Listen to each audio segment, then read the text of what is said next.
Today we're gonna talk the last session of the criminal psychology.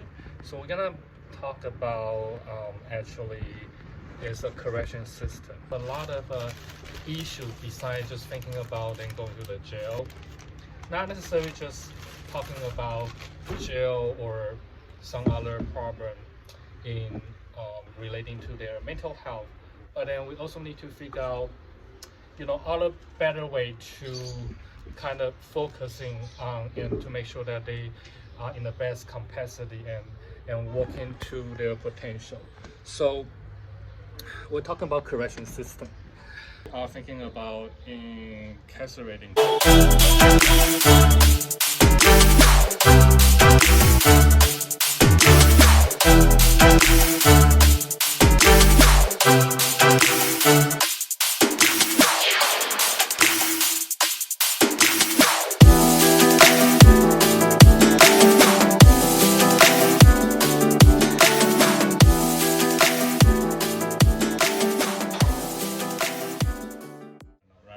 Based only because if they're committing some kind of crime and then they have to go through like the system, right? So there are three different types of system. One is jail, one is community-based facility, and the other is prison. So let's begin talking about prison here. Everybody knows what prison is. So it's operated by the state, federal government. That whole person sentenced under state and federal law after being convinced felony, the term for more than probably 1 year, whatever that apply to them, and they can go to the many different titles there. So everybody knows that. So I'm not gonna talk too much about prison. Then the other one is jail. Jail is operating by the local state government. So there's a difference between jail and prison. Okay, so jail is operating by local state government. Whole person temporarily detained. They are waiting on a trial or sentence to confinement or misdemeanor, so that's why they are at the jail. And then, neverthelessly, pretty much what I mean is, if they go through a long period of time, and they will be transferred to prison. So that's the differences.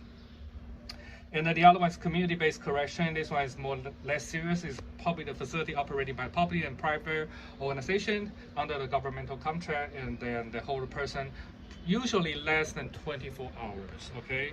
Less than 24 hours each day to allow them to have a limited opportunity to work, attend school, make other community contact. So this one is more about they utilize a lot of community resource, and their purpose is not to put people in jail. The purpose is to give them a lot of sense of correction. If they can do correction, they can work on art, they can work on different things. So this is more humanitarian things. And they can go, it's like they still have their normal life. They still eat, but they go back to sleep and go back to the cell during the night. So that's the differences. So let's talk about the society's rationale to punish the offender. So we're talking about, sometimes we say it's very cool to punish people. Why? Right? There is a lot of different reasons. Well, not suggesting people had to be punished, right? Most of the time.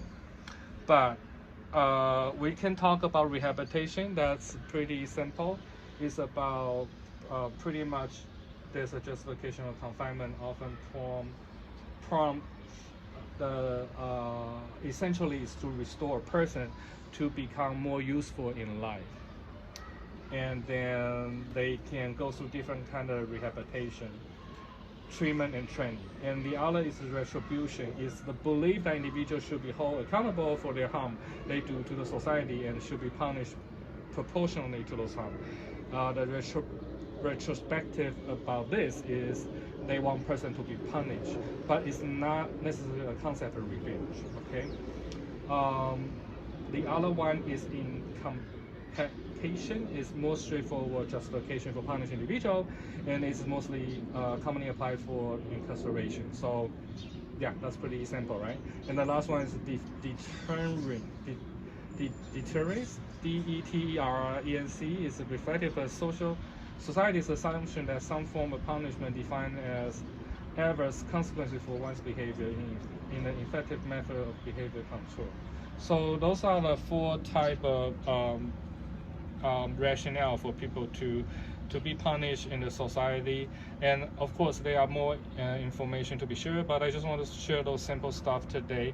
If you have any question about criminal psychology, you can always email me or send me any message, and I'll try to respond as many as possible. But that's conclude our series of criminal psychology.